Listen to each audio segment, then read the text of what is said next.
ઓમ શ્રી ગણેશાય નમઃ. જય શ્રી કૃષ્ણ મિત્રો. આપણે આજે સાંભળીશું બરકત દેવતાની વાર્તા. જય બરકત દેવતા, જય ભગવાન વિષ્ણુ, જય મહાલક્ષ્મી. મિત્રો, આજે આપણે સાંભળીશું બરકત દેવતાની કથા. ઘરમાં બરકત રહે તે માટે શું કરવું જોઈએ એ આપણે આજની આ વાર્તામાં સાંભળીશું. મિત્રો, બરકત તો બહુ જરૂરી છે. ગમે એટલું ધન કમાઈને લઈને આવીએ, પણ જો ઘરમાં બરકત ન રહે તો બધું જ ચાલ્યું જાય. તો એના માટે બરકત રહેવી ખૂબ જરૂરી છે. આ કથા સાંભળવાથી પણ ઘરમાં બરકત રહે છે, બરકત દેવતાની કૃપા થાય છે. તો પૂરા ધ્યાનથી અંત સુધી વિડીયો સાંભળજો અને સારો લાગે તો લાઈક શેર કરી આ ચેનલને સબસ્ક્રાઈબ જરૂર કરી દેજો. જે પરિવારમાં બરકતની કથા અને વ્રત કથા કરવામાં આવે, તેનું ઉદ્યાપન કરવામાં આવે, તે ઘરમાં ક્યારેય અન્ન ધનની કમી રહેતી નથી અને હંમેશા બરકત અને મા લક્ષ્મીનો તે ઘરમાં વાસ રહે છે. મિત્રો, એક ગામમાં એક સાહુકાર પરિવાર હતો. સાહુકાર પતિ પત્ની બહુ જ ધાર્મિક હતા અને તેને 5 દીકરા અને 5 વહુ હતી. તેના પરિવારમાં 3 પેઢી સુધી કોઈને દીકરી જન્મી ન હતી. દીકરી હતી જ નહીં કોઈને. જ્યારે તેના પરિવારમાં 5મા દીકરાની વહુને દીકરી આવી તો શેઠની તો ખુશીનું ઠેકાણું ન રહ્યું. એ પરિવારનું ખુશીનું ઠેકાણું ન રહ્યું. તેમણે આખા ગામમાં ખુશીઓ મનાવી, દીકરીની ખુશીમાં લાડવા વહેંચ્યા અને બહુ જ મોટો જમણવારનું આયોજન પણ કર્યું. જ્યારે પૂરા ગામના લોકોને ખબર પડી કે આ સાહુકાર પરિવારે ઘરમાં દીકરી આવવાના કારણે આટલી બધી ખુશીઓ મનાવી રહ્યા છે, તો એમને પણ બહુ આશ્ચર્ય લાગ્યું ગામના લોકોને. એમાંથી ઘણા લોકો એવું કહેતા હતા કે છોકરીના જન્મની ખુશી તો કોઈ નથી મનાવતો, આ પરિવારમાં તો દીકરી આવવાની ખુશી મનાવાય છે. ત્યારે ગામના સરપંચે કહ્યું ગામના લોકોને કે સાહુકાર પાસેથી શીખ લેવી જોઈએ બધાને, કે દીકરી એના માટે કોઈ રત્ન, કોઈ હીરા મોતીથી ઓછી નથી. માટે પરિવારવાળાએ તે દીકરીનું નામ રત્નાવતી રાખ્યું. પૂરો પરિવાર રત્નાવતીને ખૂબ લાડ પ્રેમ કરતો, એનું પોષણ કરી રહ્યા હતા. તેને કોઈ પણ વસ્તુની કમી આવવા દેતા નહીં. એ જે પણ વસ્તુ ઉપર હાથ મૂકે એના પરિવારનું કોઈ પણ સભ્ય એને લાવી આપતું. એ દીકરીનું નામ, એનું પાલન પોષણ ખૂબ સારી રીતે થવા લાગ્યું. ધીરે ધીરે રત્નાવતી મોટી થવા લાગી. હંમેશાની જેમ જ્યારે શેઠાણી મંદિરે જાય તો પૌત્રી રત્નાવતી કહે, દાદીમાં, હું પણ તમારી સાથે મંદિરે આવીશ. ત્યારે શેઠાણી એની પૌત્રી રત્નાવતીને સાથે લઈ જાય મંદિરે. હવે શેઠાણી રોજ મંદિરે રત્નાવતીને લઈ જવા લાગે છે. રત્નાવતી પણ ધાર્મિક પ્રવૃત્તિની ધીરે ધીરે બનતી ગઈ. એની દીકરી એટલે કે રત્નાવતી દાદીને જોઈને બધા મંદિરે ભગવાનના દર્શન કરે, પગે લાગે, માથું નમાવે, તુલસીમાને જળ ચડાવે, પ્રદક્ષિણા કરે, દીવાબત્તી કરે, શિવજીને જળ અર્પણ કરે, તુલસીજીની પરિક્રમા કરે, ભક્ત કીર્તન કરે. એક સમયની વાત છે, માહ મહિનો આવ્યો. રત્નાવતી તેની દાદી સાથે મંદિરે ગઈ. તેણે જોયું કે બહુ બધી સ્ત્રીઓ માહ મહિનાની કથાઓ કહી રહી છે, સાંભળી રહી છે. તો બંને દાદી દીકરી બેસીને કથા વાર્તા સાંભળવા લાગ્યા. હવે એ રોજ મંદિરે જતી અને કથા સાંભળતા.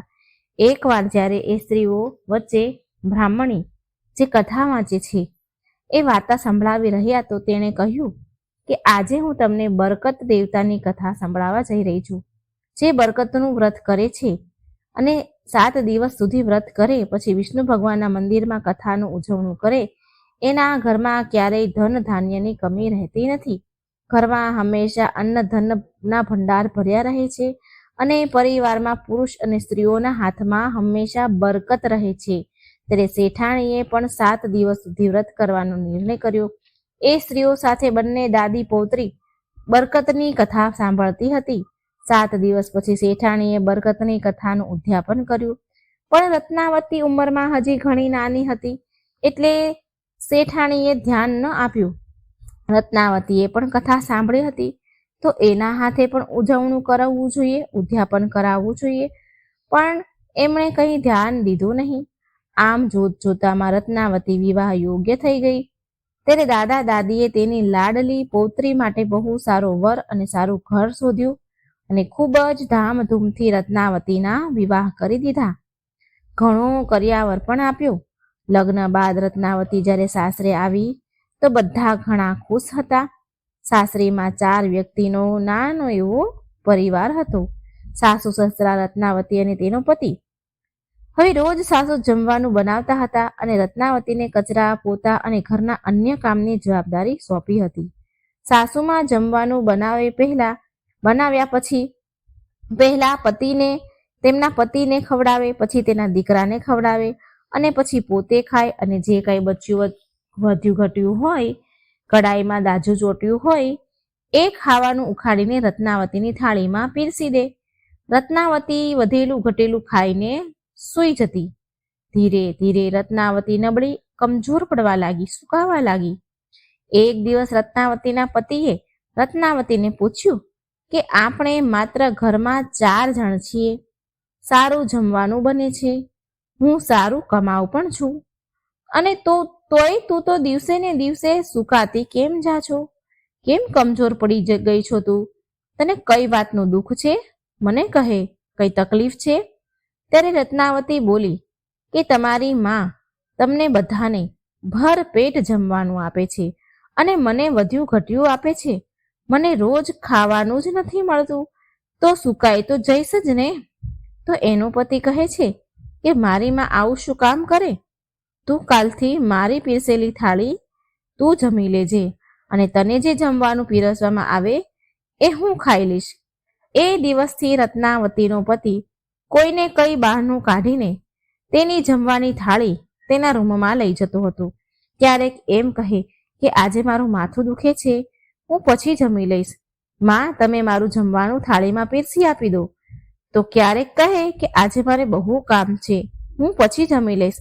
મને મારી થાળી પીરસી દો, હું મારા રૂમમાં લઈ જઈને જમી લઈશ.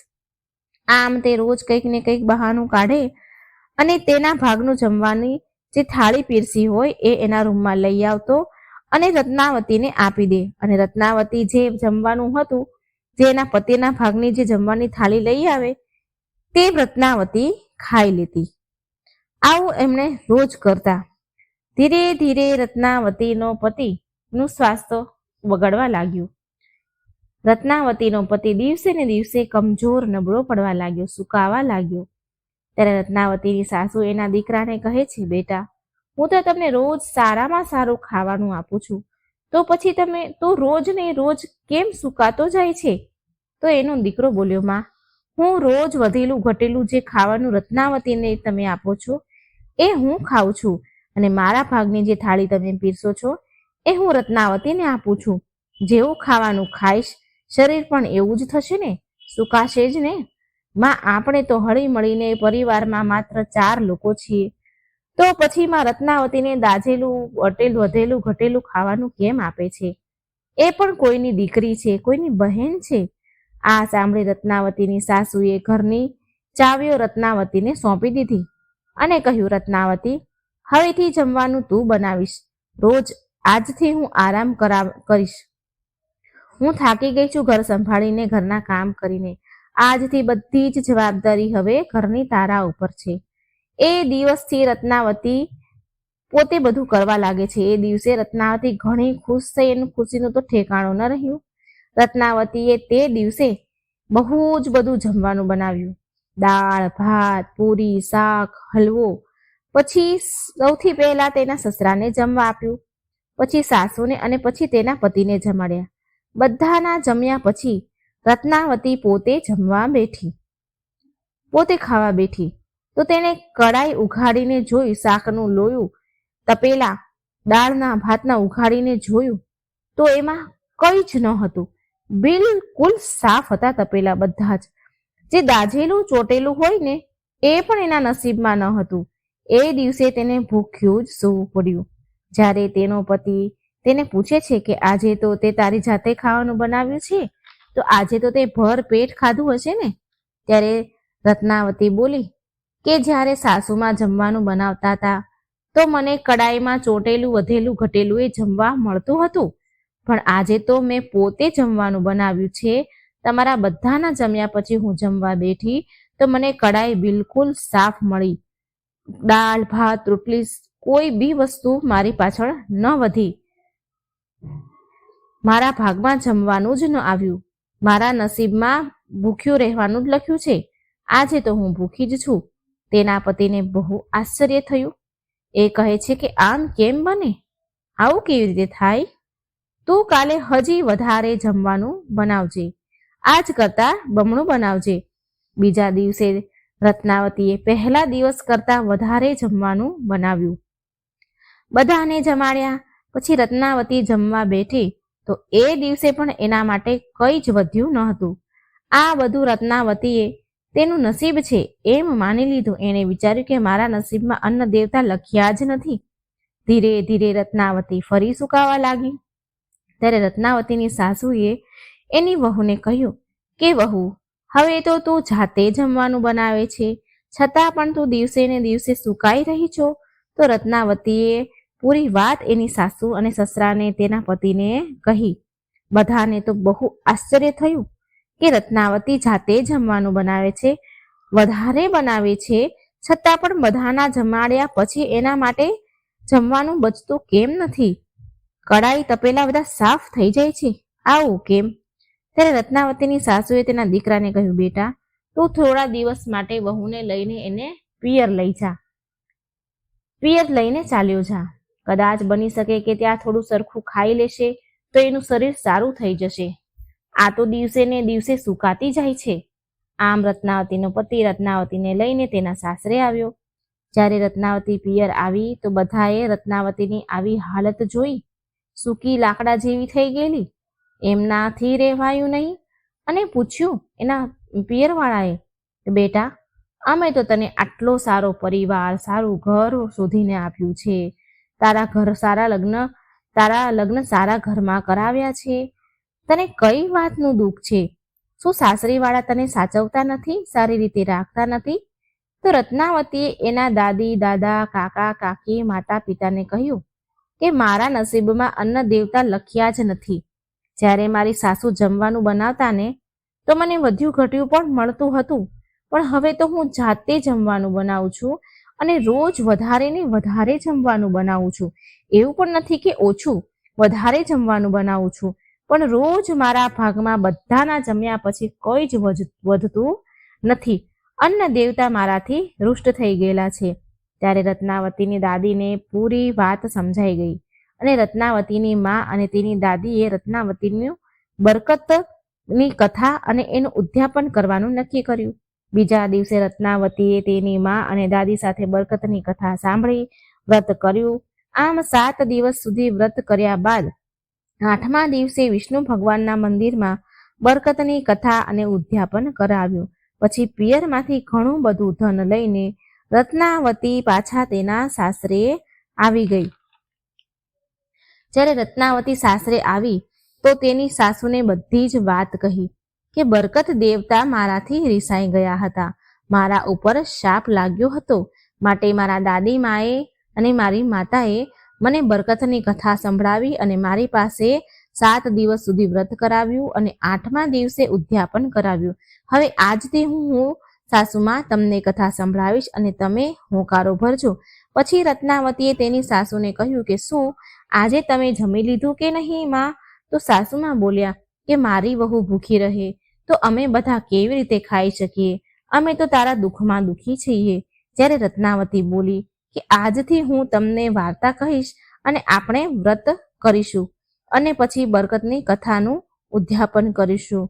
ત્યારે રત્નાવતીએ કથા કહી, સાસુમાએ હોકારો ભર્યો અને રત્નાવતીના પતિ અને સસરાએ બરકતની કથા સાંભળી. 7 દિવસ સુધી તેમણે વ્રત કર્યું અને 8મા દિવસે રત્નાવતીએ તેના સાસુ સસરા અને પતિ સાથે બરકતની કથા અને બરકતનું ઉદ્યાપન કરવા વિષ્ણુ ભગવાનના મંદિરમાં ગયા. ઉદ્યાપનમાં નાળિયેર, મિશ્રી, માવાની મીઠાઈ અને 101 રૂપિયાની દક્ષિણા આપી અને બધા ભગવાનને પગે લાગ્યા. બધાએ ભગવાનને ઘરમાં બરકત રહે એવી પ્રાર્થના કરી અને પહેલાને જે ભૂલ થઈ ગઈ હતી એમનાથી એની ક્ષમા માંગી. પરિવારમાં બધાએ ભગવાનને નમન કર્યું, પગે લાગ્યા, પ્રદક્ષિણા કરી, પરિક્રમા કરી અને ઘરે આવ્યા. રત્નાવતીએ જમવાનું બનાવવાનું શરૂ કર્યું તો એની સાસુ અને એના પતિએ એને કહ્યું, તેના સાસુએ કહ્યું અને તેના પતિએ કહ્યું કે આજે તું બહુ બધું જમવાનું બનાવજે. પણ રત્નાવતી બોલી, નહીં માં, આજે હું જોવા માંગુ છું કે બરકત દેવતા મારાથી રિસાઈ ગયેલા છે, નારાજ છે કે પછી રાજી છે, કે હજી મારા ઉપર શાપ લાગેલો છે. આજે હું માત્ર જેટલું ખાવાનું પહેલા બનાવતી હતી ને એના કરતાં અડધું જ જમવાનું બનાવીશ. એ દિવસે રત્નાવતીએ પહેલા કરતાં પણ ઓછું ખાવાનું બનાવ્યું. જમવાનું બનાવીને જ્યારે રત્નાવતી એના સાસુ સસરાને અને પતિને કહે છે કે તમે જમવાનું જમી લો, બેસી જાઓ જમવા, પણ સાસુ સસરા બોલ્યા, નહીં વહુ, પહેલા તું જમી લે. પણ રત્નાવતી બોલી કે નહીં, હું પહેલા તમને જ જમાડીશ, પછી જ હું જમીશ. ત્યારે રત્નાવતીના સાસુ સસરા અને પતિએ ભરપેટ જમવાનું જમ્યા. ત્યાર પછી રત્નાવતી જમવા બેઠી તો જમવાના બધા કડાઈ વાસણ અડધાથી પણ વધારે ભરેલા હતા. એ દિવસે રત્નાવતીએ ભરપેટ ખાધું. રત્નાવતીના દિવસ બહુ સારા વીતવા લાગ્યા. ઘરમાં ખૂબ ધન દોલત આવી. ધન ધાન્યથી ઘર ભરાણું. બરકત દેવતાનો આશીર્વાદ મળ્યો અને હંમેશા રત્નાવતીના હાથમાં બરકત થવા લાગી. તો હે બરકત દેવતા, તમે જેવું પહેલા રત્નાવતી સાથે કર્યું હતું એવું કોઈની સાથે ન કરતા, અને પછી વ્રત કર્યા બાદ રત્નાવતી પર જેવા તમે આશીર્વાદ આપ્યા, બરકત રહેવાના આશીર્વાદ આપ્યા, એવા સહુ પર રાખજો. કથા સાંભળનાર, કહેનાર, હોકવારો ભરનાર બધા પર તમારી કૃપા વર્ષાવજો. બધાના ઉપર બરકત દેવતા તમારો આશીર્વાદ રાખજો. તો આપણે આજે અન્નપૂર્ણા માના વ્રતની વાર્તા સાંભળીશું. આ વ્રત માગસર સુદ છઠને દિવસે આવે છે. વ્રત કરનારે સવારે સ્નાન કરીને વ્રતની કથા વાર્તા સાંભળવી. એ દિવસથી શરૂ કરીને 21 દિવસ સુધી એકટાણા કરવા. ભૂલથી જો કોઈ વસ્તુ ખવાઈ જાય તો પછી બીજા દિવસે નકોરડો ઉપવાસ કરવો પડે છે. તો વ્રત કથા આ પ્રમાણે છે. કાશી નગરીમાં એક બ્રાહ્મણ અને બ્રાહ્મણી રહેતા હતા. તેઓ ખૂબ જ ગરીબ હતા. તેઓ ભિક્ષાવૃત્તિ કરી પોતાનું ગુજરાન ચલાવતા હતા. પરંતુ તેમના નસીબ સારા ન હોવાથી તે ગમે તેટલી ભિક્ષાવૃત્તિ કરવા જાય તો પણ બંને જણાનું ગુજરાન ચાલે તેટલી ભિક્ષા મળે નહીં. એક દિવસ બ્રાહ્મણ ભિક્ષા લેવા માટે જતો હતો. તો બ્રાહ્મણીએ કહ્યું કે આજે ભિક્ષા માટે જવું નથી, કારણ કે તમે ભિક્ષા માંગીને આવો છો છતાં પણ આપણું ગુજરાન ચાલતું નથી. માટે કોઈ પ્રભુ કે કોઈ દેવી ઉપર શ્રદ્ધા રાખો અને તેની સેવા પૂજા કરો, તો આપણા પર પ્રભુ કૃપા કરશે. તો તમારા સામે પ્રભુ કે માતાજી જરૂર જોશે અને આપણા નસીબ આડેથી પાંદડું ખસી જશે. બ્રાહ્મણને આ વાત સાચી લાગી. તેથી તેની બાજુમાં તે રહેતો હતો તેના ઘરની બાજુમાં અન્નપૂર્ણા માનું મંદિર હતું. તો તે બ્રાહ્મણ ત્યાં જઈ તેમની એક ચીતે માં અન્નપૂર્ણાની પ્રાર્થના કરવા લાગ્યો. આમ કરતા કરતા ભૂખ્યા પેટે તેને મંદિરમાં 3 દિવસ થઈ ગયા. 3 દિવસે બ્રાહ્મણને માતા અન્નપૂર્ણા પ્રસન્ન થયા અને કહે છે કે તું મારું વ્રત શ્રદ્ધાપૂર્વક કરજે, તારું દુઃખ જરૂર દૂર થશે. ત્યારે બ્રાહ્મણે કહ્યું કે માતાજી, તમારું વ્રત કેવી રીતે થાય તેની મને વિધિ કહો. ત્યારે માતાજીએ કહ્યું કે અહીંથી થોડે દૂર પૂર્વમાં એક સરોવર છે. ત્યાં ઘણી બધી બહેનો વ્રત કરતી હશે. તે તને તેની વિધિ જરૂર કહેશે. આ સાંભળી બ્રાહ્મણ માતાજીને પગે લાગી ઘરે આવ્યો અને બ્રાહ્મણીને બધી જ વાત કરી. ત્યારે બ્રાહ્મણીએ ખુશ થઈ વ્રત કરવાની રજા આપી. પછી બ્રાહ્મણ તો પૂર્વ દિશામાં ચાલ્યો જાય છે. 2-3 દિવસ ચાલ્યા બાદ એક સરોવર આવે છે. સરોવર આવ્યું. કેટલીક બહેનો સરોવરની પાળે પૂજા કરતી જોઈ તેણે, અને તે ત્યાં જઈને પૂછે છે કે બહેનો, તમે કોનું વ્રત કરો છો? ત્યારે એક બહેન બોલી, ભાઈ, અમે માતા અન્નપૂર્ણાનું વ્રત કરીએ છીએ. બ્રાહ્મણે કહ્યું કે એ વ્રત કરવાથી શું લાભ થાય અને તે વ્રત કેવી રીતે થાય છે તે મને કહો. ત્યારે એક બહેન બોલી, આ વ્રત કરવાથી દુખિયાના દુઃખ દૂર થાય છે, રોગીના રોગ મટે છે, સંતાન વિહોણું ઘર હોય તો પારણું બંધાય છે, અને નિર્ધનને ધન મળે છે. વ્રત કરનારની દરેક મનોકામના પૂર્ણ થાય છે. હવે આ વ્રતની વિધિ સાંભળો. આ વ્રત માગસર સુદ છઠથી લઈને 21 દિવસ સુધી કરવાનું હોય છે. વ્રત કરનારે સૂતરના દોરાને 21 શેર લેવી અને તેની 21 ગાંઠ મારવી. 21 દિવસ એકટાણું કરવું અને બને તો ઉપવાસ કરવો. 21 દિવસ પૂરા થતાં વ્રતનું ઉજવણું કરવાનું અને યથાશક્તિ પુણ્યદાન કરવું.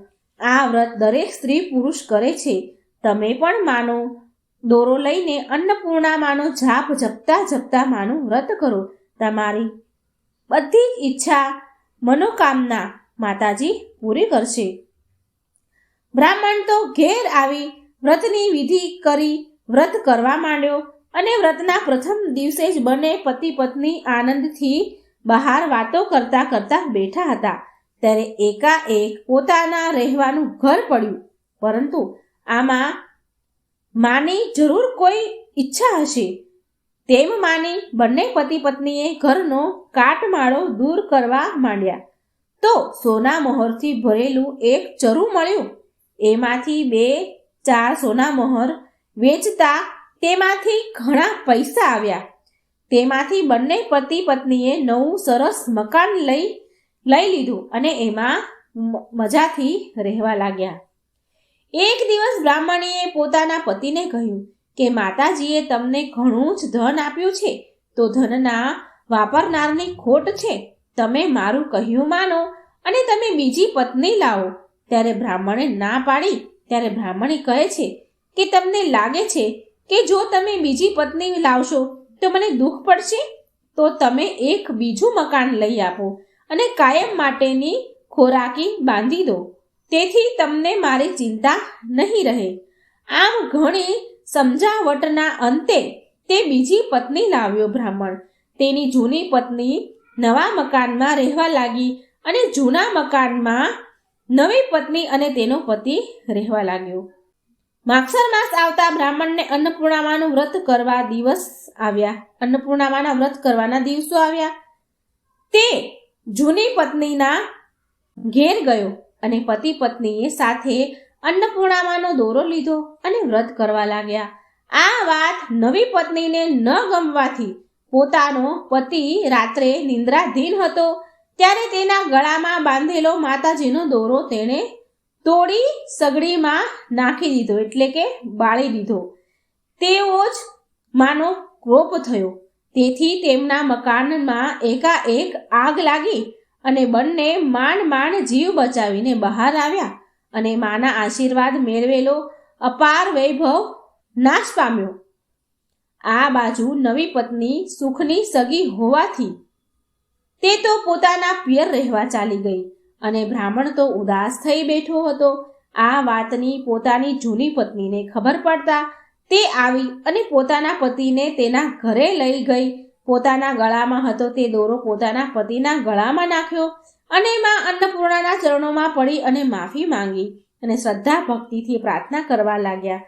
આથી માતાજી પ્રસન્ન થયા અને રાતે બ્રાહ્મણને સ્વપ્નમાં આવ્યા અને કહ્યું કે તારે સંતાનની ખોટ હતી તો મને કહેવું તું ને, નવી પત્ની શા માટે કરી?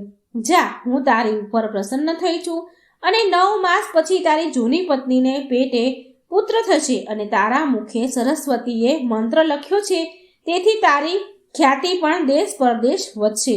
હવે બીજી વાર ભૂલ ન કરતો. આ બાજુ રમતા રમતા 9 માસ પૂરા થઈ ગયા અને જૂનીને પુત્ર જન્મ્યો. પુત્ર જન્મની પ્રાપ્તિ થઈ અને હવે સુખ શાંતિથી રહેવા લાગ્યા. આ વાતની નવીને ખબર પડતા તે પણ આવી પોતાની ભૂલની માફી માંગી અને માતા અન્નપૂર્ણાનું વ્રત કરવાનો સંકલ્પ કર્યો અને સુખ શાંતિથી રહેવા લાગ્યા. જે અન્નપૂર્ણામાં જેવા બ્રાહ્મણ અને તેની બ્રાહ્મણ પતિ પત્નીને ફળ્યા તેવા તમારી વાર્તા લખનાર, વ્રત કરનાર, વાંચનાર, સાંભળનાર સર્વની મનોકામના પૂર્ણ કરજો. જય મા અન્નપૂર્ણા. જો મિત્રો વાર્તા સારી લાગે તો શેર કરજો, લાઈક કરજો અને મારી ચેનલને સબસ્ક્રાઈબ જરૂર કરજો. જય શ્રી કૃષ્ણ. રાધે રાધે. Thank you.